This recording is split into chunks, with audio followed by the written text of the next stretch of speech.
Imagine filling your car up with gasoline only to find out it was diesel and your car doesn't take diesel. That's the reality for some drivers in Hebron. We told you about that yesterday. Today we are digging into the fuel mix-up and getting answers on who will pay for the repairs. Channel 3 New London Bureau Chief Kevin Hogan is joining us now with some advice on what you can do if this ever happens to you. Kevin. Well, Mark, it is rare, but it does happen. You know, you cannot put diesel fuel into your gas because of the way these nozzles are designed. But the problem did happen, and it happened right there, and somehow fuel got mixed up.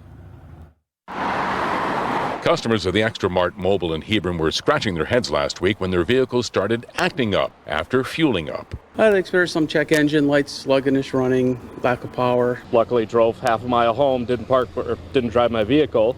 Next thing I see people posting on the community Facebook page about the fuel mix-up, people breaking down all over the place. He filled up his car or his truck with diesel, so he thought or whatever. Went home the next day. He drove the truck, and then when he came here, his truck just died. It won't start anymore. In a statement to Eyewitness News, XTRAMART owner Global Partners writes, "We sincerely apologize to our customers impacted by this situation. The tanks were clearly marked in compliance with federal requirements. This was an error on the part of the third-party hauler, and their insurance has assumed liability."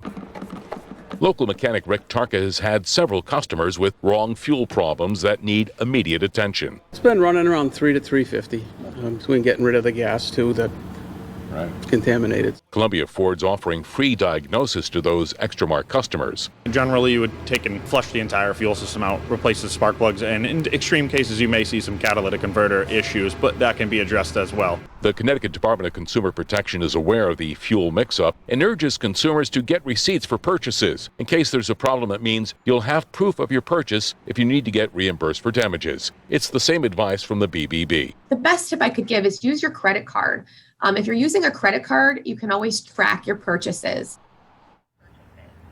Now, we did talk to the Global Partners Communications Director, and she tells us they operate 169 stores in the state of Connecticut alone, and they own 51.